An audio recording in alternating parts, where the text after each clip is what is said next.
Assalamualaikum warahmatullahi wabarakatuh. Kali ini Dongeng Rakyat akan berbagi cerita tentang penjual nasi goreng yang mencari pesugihan di Gunung Kawi. Tanpa banyak basa-basi lagi, mari kita simak ceritanya. Surabaya, awal musim penghujan. Langit mendung menggantung rendah, seperti beban yang menekan dada Pak Jono setiap hari. Ia duduk di atas bangku plastik reot di samping gerobak nasi gorengnya yang berkarat. Di sebelahnya, istrinya, Wati, tampak cemberut sambil menatap jalanan yang sepi. Sudah 3 minggu sejak Pak Jono kehilangan pekerjaannya di pabrik otomotif. Perusahaan tempatnya bekerja selama 12 tahun melakukan pemutusan hubungan kerja besar-besaran. Tanpa pesangon yang layak, ia mencoba peruntungan dengan berjualan nasi goreng di pinggiran kota. Namun, rezeki tak kunjung berpihak. Gerobak mereka hanya dikunjungi segelintir pembeli. Pendapatan harian bahkan tak cukup untuk membeli beras dan minyak goreng di hari berikutnya. Sudah aku bilang, jualan begini gak bakal bikin kita kaya. Hardik Wati malam itu, suaranya melengking menusuk. Pak Jono menunduk, memegang spatula dengan tangan gemetar. Aku cuma ingin kita bisa makan, Ti. Pelan-pelan kita bisa bangkit. Wati memalingkan wajahnya masam. Aku capek hidup begini. Tiap hari ngitung recehan, tidur di kontrakan pengap, makan pun harus diirit-irit. Aku pengen hidup enak, Jo. Rumah sendiri, mobil, perhiasan. Masa kamu gak bisa kasih itu semua ke aku? Kalau kamu sabar. Aku sudah cukup sabar. Selama ini aku ikut kamu dari nol, tapi kamu malah ngajak aku hidup susah terus. Pertengkaran mereka sudah menjadi rutinitas. Tetangga di sekitar lapak nasi goreng bahkan mulai hafal dengan suara jeritan Wati yang memaki suaminya setiap malam. Pak Jono tahu, hatinya remuk. Tapi ia tak pernah membalas. Dalam diam, ia menyimpan luka yang dalam, dan rasa bersalah yang menyesakan. Malam itu, setelah gerobak dibereskan dan mereka berjalan pulang menyusuri gang sempit menuju kontrakan, Wati membuka mulut lagi. Aku dengar dari temanku, katanya pelan. Katanya ada cara buat cepat kaya. Pak Jono melirik ke arah istrinya. Cara apa? Wati berhenti sejenak. Wajahnya tampak ragu, tapi matanya menyimpan tekad yang kelam. Ke Gunung Kawi. Pak Jono terdiam. Jantungnya berdebar. Itu tempat pesugihan, Ti, bisiknya. Ya. Dan aku nggak peduli. Kamu bilang cinta sama aku, kan? Kalau iya, buktikan. Ajak aku ke sana. Aku nggak mau hidup miskin selamanya. Di bawah lampu jalan yang remang-remang, bayangan mereka memanjang seperti dua sosok yang tersesat di dunia yang tak lagi mengenal arah. Dan malam itu, untuk pertama kalinya, Pak Jono mempertimbangkan jalan yang tak pernah ia pikirkan sebelumnya. Jalan menuju Gunung Kawi. 2 hari setelah pertengkaran malam itu, Pak Jono dan Wati sudah berada di atas bus jurusan Malang. Wati tampak bersemangat, sementara Pak Jono duduk gelisah di sampingnya, menatap pemandangan yang melintas di balik jendela. Perasaannya campur aduk. Di satu sisi, ia ingin menyenangkan istrinya. Di sisi lain, hatinya menolak keras ide mendatangi tempat yang katanya penuh dengan perjanjian gelap. Perjalanan menuju Gunung Kawi bukan hal baru bagi warga Jawa Timur. Sudah banyak cerita beredar tentang tempat itu. Gunung yang jadi pusat pesugihan, tempat orang-orang yang putus asa menukar nyawa atau jiwa demi harta. Konon, yang datang ke sana harus melakukan ritual tertentu, memberikan sesajen, dan bersumpah setia pada makhluk gaib penunggu gunung. Sore itu, mereka tiba di kaki Gunung Kawi. Udara di sana dingin dan lembab, dengan kabut tipis yang menyelimuti pepohonan pinus. Beberapa warung kecil dan penginapan berjajar di pinggir jalan setapak, dihuni oleh warga lokal yang sudah terbiasa dengan kedatangan para tamu dari luar kota. Wati memimpin langkah, seolah tahu betul kemana harus pergi. Kata temanku, kita harus cari yang namanya Mbah Sarno. Dia yang biasa jadi perantara, bisiknya pelan. Mereka menyusuri jalanan kecil menuju sebuah rumah kayu tua yang terpencil. Di depan rumah itu, tertancap papan kayu bertuliskan, pengobatan dan doa Mbah Sarno. Bau dupa tercium menyengat dari dalam rumah. Pintu terbuka perlahan sebelum mereka sempat mengetuk. Seorang lelaki tua berjubah hitam dengan tatapan tajam berdiri di ambang pintu. Kalian datang karena ingin kaya, kan? Tanyanya tanpa basa-basi. Pak Jono menelan ludah. Iya, Mbah. Tapi kami. SSSST, Mbah Sarno mengangkat tangannya. Kalau sudah melangkah sejauh ini, tidak ada kata mundur. Wati menatap suaminya dengan tatapan penuh harap. Pak Jono menggenggam tangan istrinya, meski tangannya sendiri bergetar. Ia tahu, sejak detik itu, hidup mereka tidak akan pernah sama lagi. Malam itu, di dalam rumah Mbah Sarno yang dipenuhi bau kemenyan dan suara lonceng kecil yang bergemerincing, Pak Jono dan Wati bersiap menjalani ritual pertama. Ritual yang akan membuka pintu menuju dunia tak kasat mata, tempat arwah para leluhur dan makhluk gaib berkumpul, tempat di mana kekayaan bisa didapat, dengan harga yang sangat mahal. Malam itu, udara Gunung Kawi terasa lebih dingin dari biasanya. Kabut turun perlahan, menutupi pepohonan dan jalan setapak menuju hutan kecil di belakang rumah Mbah Sarno. Di sanalah ritual pertama akan dilakukan. Mbah Sarno berjalan di depan, membawa obor kecil dan kantong kain hitam. Di belakangnya, Pak Jono dan Wati berjalan pelan, menapaki tanah lembab yang berbau tanah basah dan dupa. Jantung Pak Jono berdetak tak karuan, sementara Wati terlihat lebih mantap, tatapannya tajam, penuh ambisi. Di sini, kata Mbah Sarno ketika mereka sampai di sebuah batu besar berbentuk menyerupai kursi. Di sekeliling batu itu ditanamkan sesajen, bunga melati, kemenyan, dan seekor ayam cemani yang diikat dengan benang merah. Duduklah, perintah Mbah Sarno kepada Pak Jono. Kau yang akan mengikat perjanjian. Pak Jono ragu, tapi Wati mencubit lengannya pelan. Lakukan, bisiknya. Dengan berat hati, Pak Jono duduk.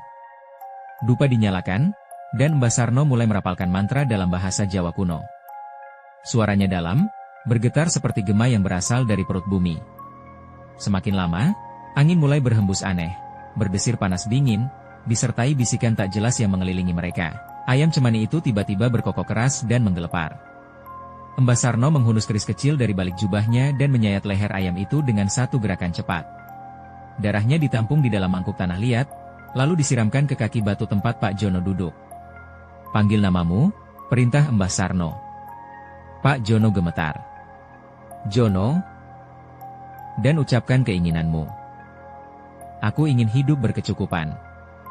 Harta, rumah, usaha yang maju, untuk istriku. Tiba-tiba, tanah di bawah batu itu bergetar pelan. Dedaunan di atas mereka berdesir meski tidak ada angin. Dari arah hutan terdengar suara lirih. Suara seperti seseorang yang tertawa, pelan dan berat, mengerikan. He is listening, gumam Mbah Sarno dengan nada rendah. Simbah Jagat sudah bangkit. Wati melirik sekeliling. Matanya melebar saat melihat bayangan hitam di balik pepohonan. Sekilas, hanya sesaat, ia melihat sepasang mata merah menyala memandangi mereka dari kejauhan. Pertanda telah datang, kata Mbah Sarno. Besok malam, kalian akan diberi mimpi. Dalam mimpi itu, akan ada syarat. Jangan abaikan, atau kalian akan menyesal. Pak Jono ingin bertanya, tapi Mbah Sarno sudah bangkit dan mulai berjalan kembali ke rumah. Wati menyusul, masih menoleh ke arah pepohonan yang kini kembali hening. Hanya Pak Jono yang tertinggal, duduk terpaku, dengan darah ayam masih menetes di sekelilingnya. Ia merasa, ada sesuatu yang kini mengawasinya.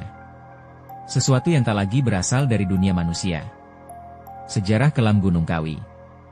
Di tengah kabut malam yang mulai turun, setelah menyelesaikan doa pembuka, Mbah Sarno duduk bersila di hadapan Pak Jono dan Wati. Matanya menatap kosong ke arah bara dupa yang mengepul pelan, seolah melihat masa lalu yang jauh terkubur di dalam gunung.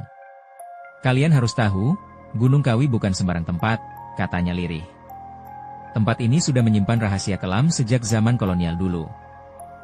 Pak Jono menatapnya penuh rasa penasaran dan was-was. Dulu, di masa penjajahan Belanda, ada seorang bangsawan Jawa bernama Kanjeng Raden Mas Iman Sudjono. Ia diasingkan ke lereng Gunung Kawi karena dianggap membangkang pemerintahan Hindia Belanda. Di tempat inilah, beliau bertapa, dan konon bersekutu dengan kekuatan gaib untuk melindungi rakyatnya dari penindasan. Mbah Sarno menunduk sejenak, lalu melanjutkan, suaranya lebih pelan dan berat. Setelah beliau wafat, makamnya menjadi tempat ziarah. Tapi seiring waktu, banyak yang datang bukan untuk berdoa, tapi meminta kekayaan. Mereka meninggalkan sesajen, bunga 7 rupa, kepala ayam cemani, bahkan darah manusia. Wati menelan ludah. Manusia? Mbah Sarno mengangguk pelan. Ada yang percaya, arwah Kanjeng masih memberi berkah pada siapapun yang menghormatinya. Tapi ada pula yang bilang, yang memberi kekayaan bukan beliau, melainkan makhluk gaib yang menunggui gunung ini, makhluk tua yang kelaparan dan haus akan tumbal. Siapa? Siapa makhluk itu? Tanya Pak Jono, suaranya nyaris tak terdengar. Mbah Sarno mendongak, matanya tampak redup namun tajam. Namanya tak boleh disebut sembarangan. Tapi orang sini menyebutnya Simbah Jagat, sosok yang bersemayam di dalam gua tersembunyi, bertubuh besar, bersisik hitam, bertanduk seperti kerbau, dan lidahnya menjulur panjang seperti ular. Siapapun yang meminta kekayaan padanya, harus bersedia memberikan tumbal nyawa tiap tahun. Suasana hening. Hanya suara jangkrik di luar rumah yang terdengar samar. Jadi sebelum kalian lanjut, kata Mbah Sarno pelan, pastikan kalian siap. Sekali kalian ikat perjanjian, tidak ada jalan kembali. Pak Jono memejamkan mata. Ia tahu hidupnya sudah terikat tali nasib yang kelam. Dan Gunung Kawi, kini bukan hanya tempat, tapi gerbang menuju dunia lain, dunia di mana harga kekayaan adalah jiwa manusia. Malam itu, setelah kembali dari ritual, Pak Jono tak bisa tidur. Tubuhnya lelah, tapi pikirannya terjebak antara rasa takut dan rasa bersalah. Wati tertidur lebih dulu, wajahnya terlihat tenang, bahkan sedikit tersenyum, seolah yakin bahwa hidup mereka akan segera berubah. Namun tepat tengah malam, Pak Jono terbangun. Bukan karena suara atau gangguan apapun, melainkan karena dingin yang menusuk tulang. Ia membuka mata, dan mendapati dirinya bukan lagi di dalam kamar penginapan. Ia berada di tengah hutan gelap, sunyi dan lembab. Kabut menggantung tebal di sekelilingnya. Aku, di mana ini? Gumamnya. Langkahnya tertuntun oleh suara gamelan yang terdengar samar, menggema entah dari mana. Di antara kabut, tampak sesosok bayangan besar berdiri membelakanginya. Sosok itu perlahan menoleh, dan mata merah menyala menatap Pak Jono tajam. Sosok itu tinggi, kulitnya hitam bersisik, lidahnya menjulur seperti ular. Ia mengenakan jubah dari rambut manusia dan kepalanya dihiasi tanduk seperti kerbau. Simbah Jagat, desis Pak Jono, tubuhnya gemetar hebat. Makhluk itu tidak bicara dengan suara, tapi suaranya langsung terdengar di dalam kepala Pak Jono, bergaung berat dan menusuk, perjanjian telah diterima. Kekayaan akan datang. Tapi tiap tahun, di bulan Suro, satu nyawa anak kandungmu harus menjadi tumbal. Pak Jono terpaku. Anak kandung? Anak darah dagingmu. Jika tak ada tumbal, maka kau sendiri akan diambil. Dan istrimu, akan menjadi milikku. Tiba-tiba tubuh Pak Jono terlempar ke tanah. Dari balik kabut, muncul sosok-sosok anak kecil, mengenakan baju putih kotor, mata mereka kosong dan bibirnya hitam. Mereka tertawa pelan, lalu menunjuk ke arah Pak Jono sambil berbisik, "Ayah, ayah." Pak Jono menjerit, dan saat itulah ia terbangun. Tubuhnya basah oleh keringat. Nafasnya tersengal. Di sampingnya, Wati masih tertidur lelap. Ia memandangi istrinya, lalu meraba perut Wati yang tampak sedikit membesar. Sudah 3 bulan terakhir ini, mereka tahu Wati mengandung anak pertama mereka. Pak Jono menutup mulutnya, menahan teriakan. Ia akhirnya sadar, harga dari kekayaan yang akan datang, adalah darah dagingnya sendiri. Dan bulan Suro akan datang 6 bulan lagi. Sejak malam ritual itu, hidup Pak Jono berubah drastis. Jualan nasi gorengnya, yang dulu sepi pembeli, kini selalu dipenuhi antrean. Orang-orang dari berbagai penjuru kota datang seolah-olah digerakkan oleh kekuatan tak kasat mata. Rasanya, nasi goreng biasa miliknya kini memiliki rasa yang membuat orang ketagihan. Dalam 2 bulan, Pak Jono bisa membeli gerobak baru. Sebulan kemudian, ia membuka 2 cabang dengan pekerja tambahan. Dalam waktu singkat, ia bukan lagi penjual kaki lima, tapi pengusaha kuliner dengan omset puluhan juta. Kontrakan sempit mereka ditinggalkan. Kini mereka tinggal di rumah mewah di kawasan elit Surabaya. Wati pun hidup dalam kemewahan yang selama ini ia impikan. Perhiasan emas, mobil baru, dan tas-tas mahal yang ia pamerkan di media sosial. Senyum tak pernah lepas dari wajahnya, dan pujian dari tetangga kini datang silih berganti. Namun di balik senyuman itu, Pak Jono menyimpan kegelisahan yang makin hari makin menjadi. Setiap malam, ia dihantui mimpi yang sama. Sosok Simbah Jagat berdiri di depan rumah mereka, menatap dengan mata menyala, sementara suara gamelan terdengar sayup di kejauhan. Dan tiap kali ia terbangun, waktu menunjukkan pukul 3.33, waktu yang dipercaya sebagai jam roh gentayangan. Teror tak hanya datang dalam mimpi. Suatu malam, bayi dalam kandungan Wati tiba-tiba bergerak hebat. Wati terbangun sambil memegangi perutnya yang menegang. "Ada yang aneh, Jo?" Dia menendang terus, keras sekali. Keluhnya dengan wajah pucat. Pak Jono memegang perut Wati dan merasakan gerakan tak wajar, seperti bukan tendangan, tapi sesuatu yang menggeliat. Lalu ia mendengar bisikan, lembut, namun tajam, langsung dari dalam perut istrinya. Sudah dekat. Sudah dekat. Esoknya, pembantu rumah tangga mereka ditemukan pingsan di dapur. Ia mengaku melihat bayangan anak kecil tanpa mata berdiri di ujung ruangan, menatapnya lalu menghilang. 2 hari kemudian, salah satu pegawai warung nasi goreng mereka kesurupan saat tengah malam, dan berbicara dengan suara berat, "Mana janji kalian? 1 jiwa tiap tahun, darah harus dibayar." Pak Jono makin tak tenang. Ia mencoba mengajak Wati bicara, tapi istrinya mengabaikan ketakutannya. "Jangan lebay, Jo. Kita akhirnya hidup kaya. Kamu mau kehilangan semua ini, tapi anak kita, dia yang akan jadi tumbal, Ti." Wati terdiam. Wajahnya menegang. Tapi dalam matanya, ada keraguan yang tak bisa ia sembunyikan. Malam itu, angin berdesir kencang. Jendela rumah terbuka sendiri, dan suara tangisan bayi terdengar dari dalam dinding. Wati memeluk suaminya, dan untuk pertama kalinya sejak ritual itu, ia berbisik, "Bagaimana kalau kita mundur?" Tapi dari sudut ruangan, bayangan hitam mulai terbentuk. Sosok tinggi dengan mata merah menyala muncul sebentar, lalu lenyap dalam kegelapan. Sudah terlambat. Perjanjian telah terikat, dan bulan Suro tinggal menghitung minggu. Bulan Suro tiba dengan hawa mencekam. Langit mendung selama berhari-hari, hujan turun tanpa henti seolah langit sendiri menangisi sesuatu yang akan terjadi. Pada malam pertama bulan Suro, Wati mulai merasakan kontraksi. Pak Jono segera membawanya ke rumah sakit swasta terbaik. Proses persalinan berlangsung sulit dan penuh teriakan. Dokter dan perawat sempat keheranan karena detak jantung bayi terdengar terlalu cepat, tidak wajar. Pukul 3.33 dini hari, suara tangisan bayi pecah memecah udara. Bayi laki-laki itu lahir dengan berat normal, namun wajahnya tampak pucat, bibirnya biru, dan matanya terbuka lebar seolah ia melihat sesuatu yang tak kasat mata. "Kita beri nama siapa?" tanya Wati lemah. Pak Jono menatap anak itu dengan perasaan campur aduk. "Bima," ucapnya pelan. "Namanya Bima." Malam pertama di rumah sakit, Pak Jono bermimpi buruk. Ia melihat Bima, masih bayi, berdiri di tengah lingkaran api, tubuhnya terangkat ke udara, dikelilingi oleh bayangan hitam yang menari sambil tertawa. Di tengah-tengah mereka berdiri Simbah Jagat, dengan lidah panjang menjulur, menatap Pak Jono tajam. Tumbal pertama telah ditetapkan. Pak Jono terbangun dengan jeritan. Dadanya sesak. Ia berlari ke ruang bayi, dan menemukan perawat sedang panik. Monitor detak jantung Bima bergetar liar. Tubuhnya menggigil hebat. Dokter dipanggil. Namun dalam waktu 10 menit, Bima dinyatakan meninggal dunia akibat gagal jantung mendadak. Wati menjerit histeris. Dunia seolah runtuh di hadapan mereka. Tangisannya menggema sepanjang lorong rumah sakit. Pak Jono terduduk, menatap tubuh anaknya yang mulai membiru. Dalam hatinya, ia tahu. Ini bukan kematian biasa.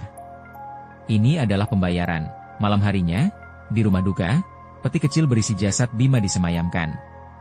Tapi kejadian aneh kembali terjadi.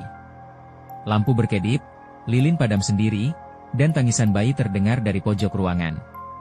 Beberapa kerabat yang hadir mengaku melihat bayangan anak kecil duduk di atas peti jenazah.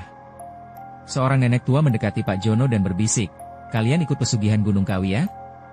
Tumbal pertama belum cukup, karena darahnya masih suci. Pak Jono gemetar. Maksudnya? Tumbal berikutnya, harus lebih dari sekadar bayi.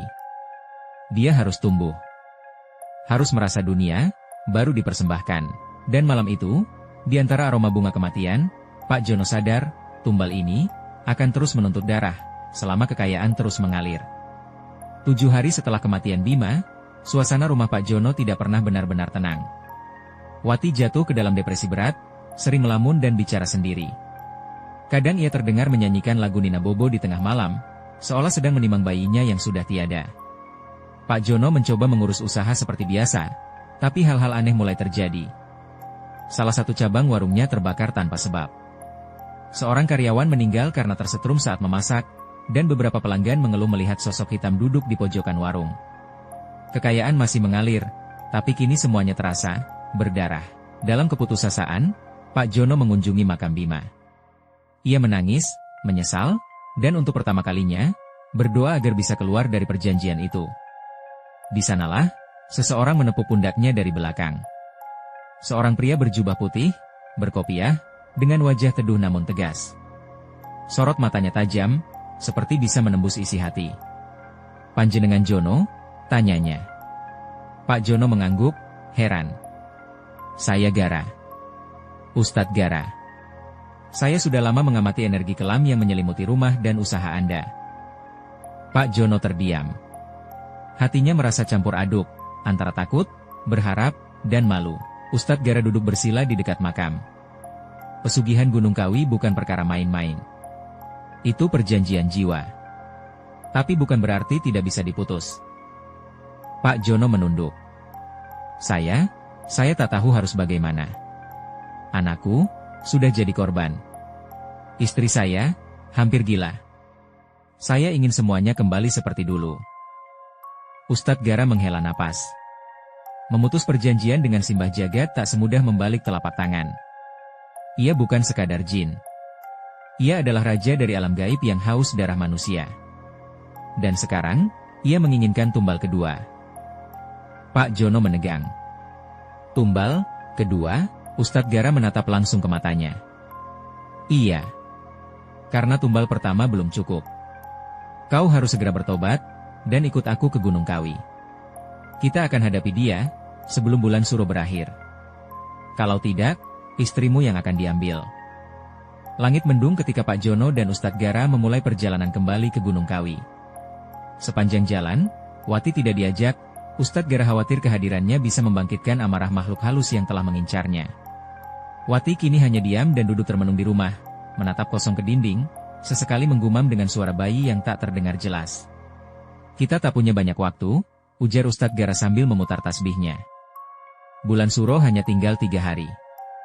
Jika kita tidak memutus perjanjian sebelum itu, Simbah Jagat akan mengambil tumbal kedua, dengan paksa. Gunung Kawi diselimuti kabut tebal ketika mereka tiba. Suasana lebih mencekam dari sebelumnya.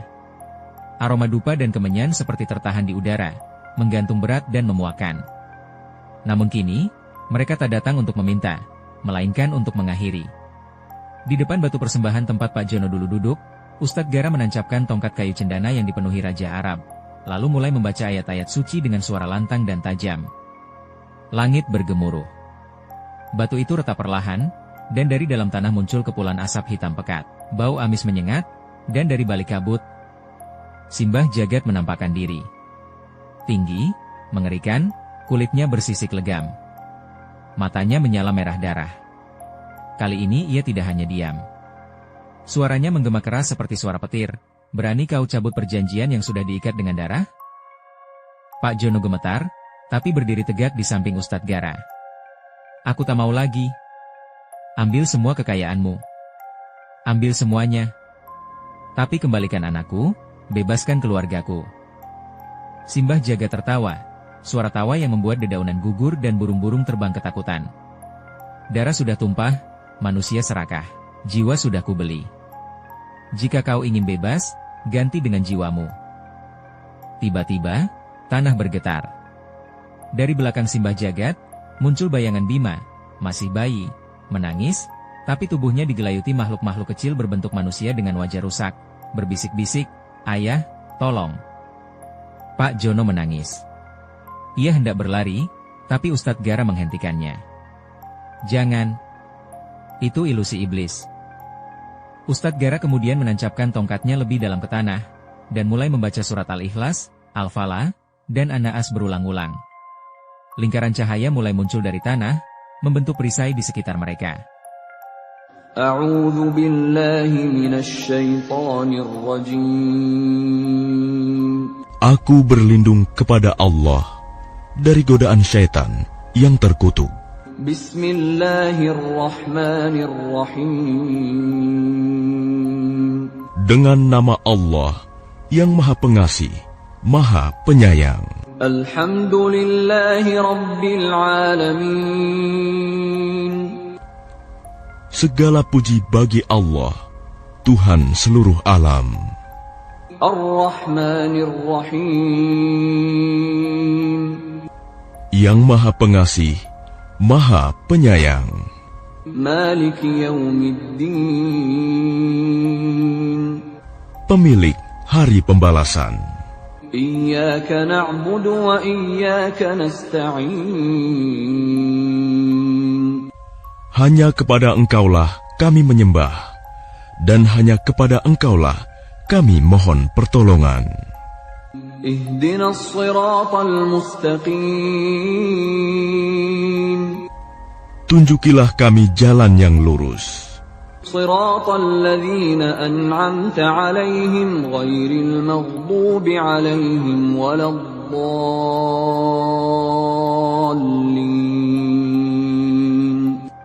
Yaitu jalan orang-orang yang telah Engkau beri nikmat kepadanya, bukan jalan mereka yang dimurkai, dan bukan pula jalan mereka yang sesat. Simbah Jagat meraung keras dan berusaha menembus perisai. Angin menderu, petir menyambar-nyambar ke tanah. Makhluk-makhluk kecil menyerbu perisai, menjerit seperti banshee. Tapi Ustadz Gara tetap berdiri kokoh, suaranya makin nyaring, tangannya gemetar tapi mantap. Akhirnya, Simbah Jagat mengeluarkan jeritan terakhir, suara seperti 1000 jiwa terbakar, dan tubuhnya meledak menjadi kabut hitam, lalu menghilang dihembus angin. Hening. Batu pesugihan itu pecah menjadi 2. Kabut perlahan menipis. Bayangan Bima menghilang, tapi meninggalkan senyum terakhir sebelum larut dalam cahaya. Pak Jono terduduk, menangis, tak kuat menahan emosinya. Ustadz Gara menepuk pundaknya. Kau selamat. Tapi ingat, tak semua bisa dikembalikan. Tobatmu diterima. Tapi dosamu akan selalu menjadi bekas. Meskipun Pak Jono berhasil keluar dari cengkeraman pesugihan, hidup mereka tidak sepenuhnya pulih. Begitu mereka kembali ke rumah, Wati tampak tidak sama. Meskipun tubuhnya kembali ke rumah, matanya kosong, dan sikapnya semakin aneh. Hari-hari berlalu, dan meskipun mereka hidup dalam keadaan yang lebih sederhana setelah semua harta mereka dilenyapkan dalam perjalanan kembali dari Gunung Kawi, Wati tak pernah bisa benar-benar keluar dari bayang-bayang kekuatan gelap itu. Setiap malam, Wati terbangun dengan teriakan keras, menggigil dalam ketakutan. Ia sering berjalan tanpa tujuan di sekitar rumah, berbicara sendiri. Matanya selalu tampak seperti sedang berbicara dengan seseorang yang tak terlihat. Suatu malam, Pak Jono terbangun saat mendengar suara tangisan Wati yang pelan. Ia menemukan istrinya duduk di lantai, memeluk diri dengan tangan gemetar. Pak Jono mendekat, menggenggam tangannya, tapi Wati tidak menghadapnya. Wajahnya tertunduk, dan ia terus berbisik. Bima. Bima. Dia ada di sini. Bima tidak pergi. Pak Jono terkejut. Wati. Jangan bicara seperti itu. Anak kita. Sudah pergi, sudah bebas dari semua ini. Namun, Wati hanya tertawa pelan, senyum yang tampak lebih seperti senyum kesakitan. Tidak. Dia masih di sini. Dia datang setiap malam. Dia menginginkan saya. Dia bilang saya yang akan menggantikan dirinya.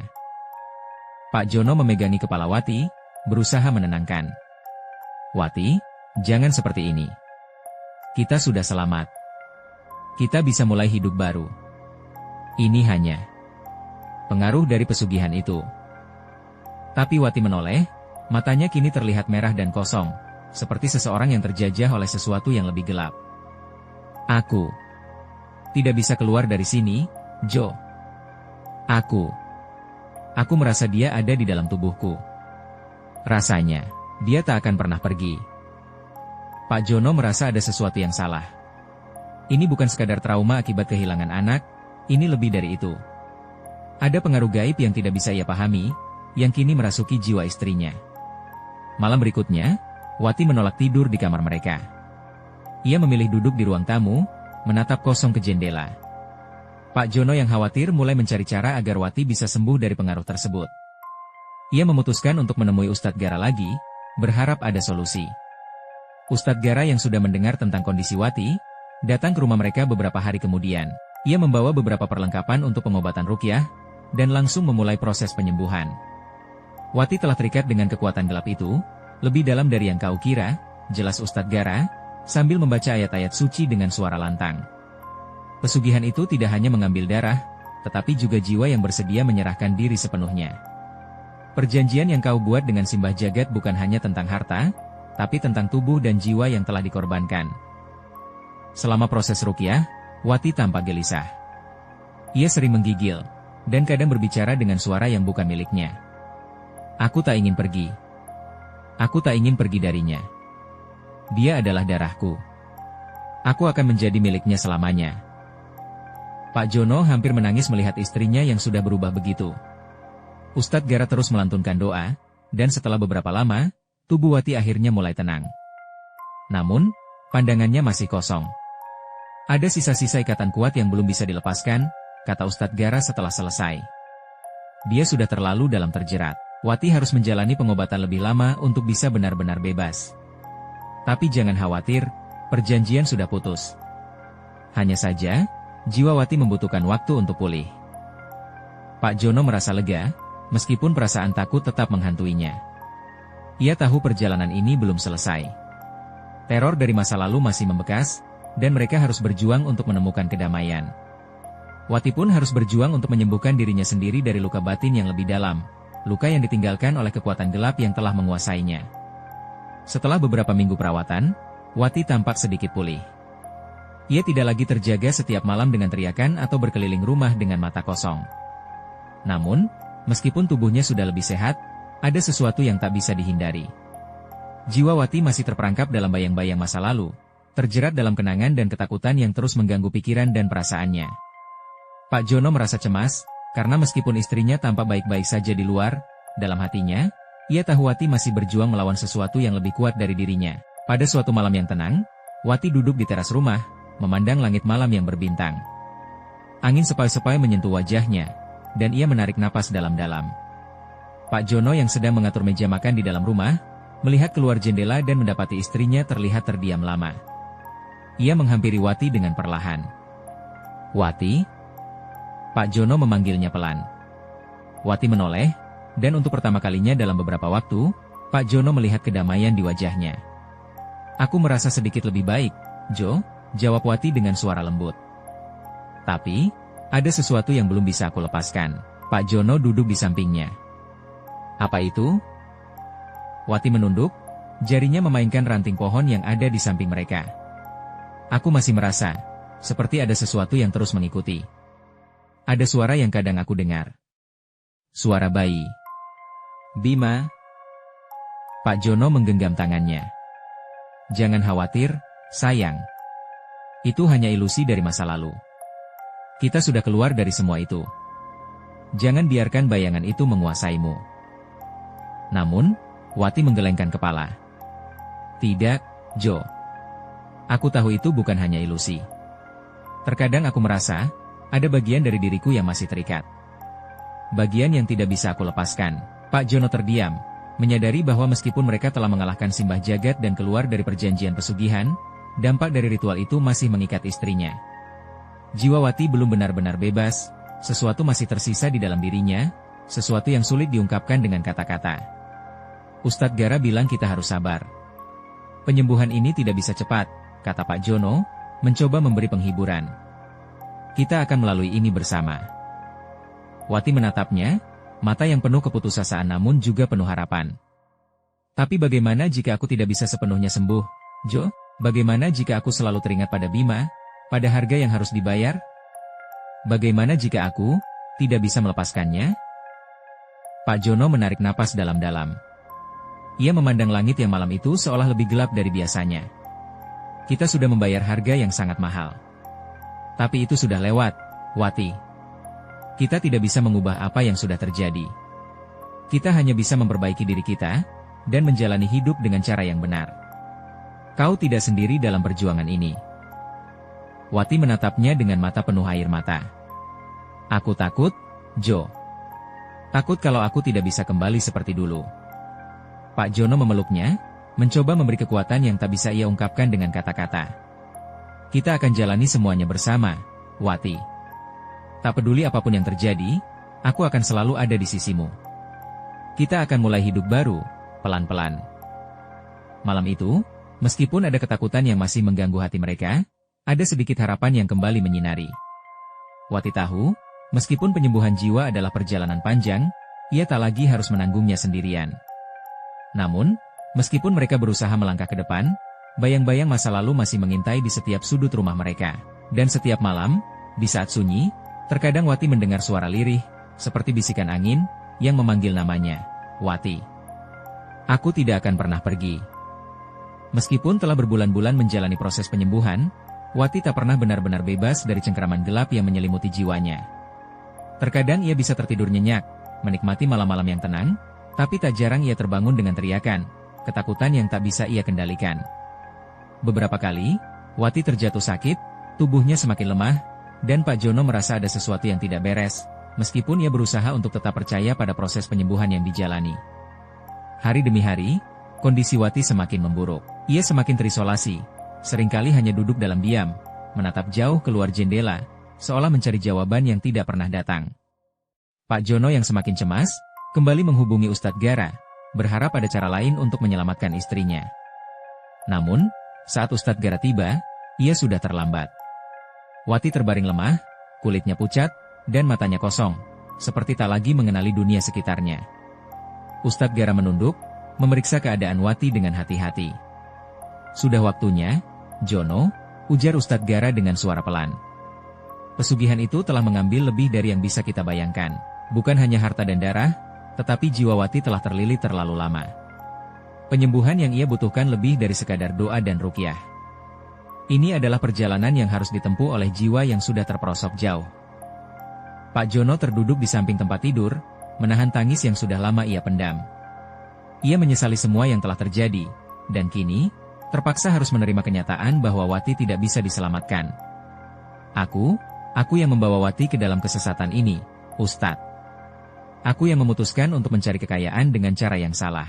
Semua ini, aku harus menanggungnya, kata Pak Jono, suaranya pecah. Ustadz Gara meletakkan tangannya di bahu Pak Jono. Terkadang, manusia hanya bisa belajar dari kesalahan. Jangan biarkan penyesalanmu menjadi beban yang tak bisa kamu tanggung. Tuhan tidak pernah meninggalkan hambanya yang bertaubat. Jika kau ingin benar-benar menebus semuanya, mulailah hidup baru dengan penuh ikhlas, dan berhentilah dari semua jalan yang mengarah pada kegelapan. Pak Jono menatap wajah Wati yang tak bergerak. Di matanya, ia melihat bayangan Bima, anak mereka yang telah tiada. Semua kenangan itu terasa begitu tajam, seperti luka yang tak pernah bisa sembuh. Beberapa jam kemudian, Wati menghembuskan napas terakhirnya dengan tenang, seolah beban yang ia pikul selama ini akhirnya terlepas. Pak Jono memeluk tubuh istrinya dengan penuh rasa kehilangan.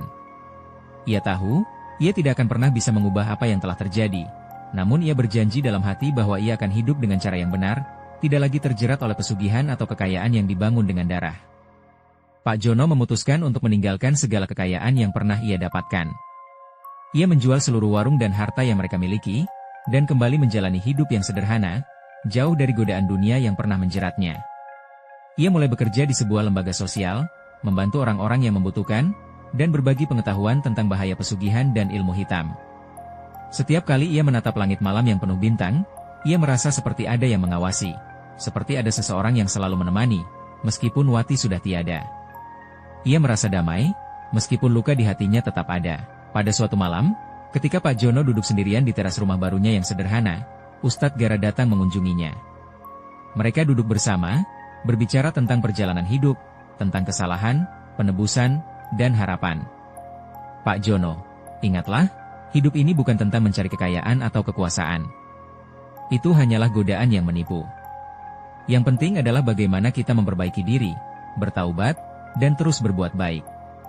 Apa yang terjadi pada Wati adalah pelajaran berat, tetapi jangan biarkan itu menghentikan langkahmu. Tuhan selalu memberi kesempatan bagi mereka yang ingin berubah. Pak Jono mengangguk. Aku paham, Ustadz. Aku sudah cukup belajar dari kesalahan. Terlalu banyak darah yang telah tumpah, terlalu banyak jiwa yang terkorbankan.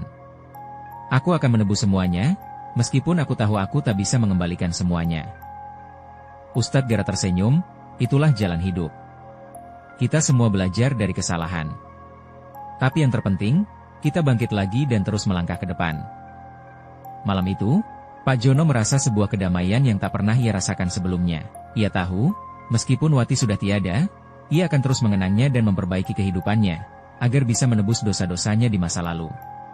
Cerita ini mengakhiri perjalanan Pak Jono dan Wati, dengan pesan bahwa meskipun perbuatan masa lalu tidak bisa diubah, masih ada kesempatan untuk memperbaiki diri dan menjalani kehidupan yang lebih baik. Wassalamualaikum warahmatullahi wabarakatuh.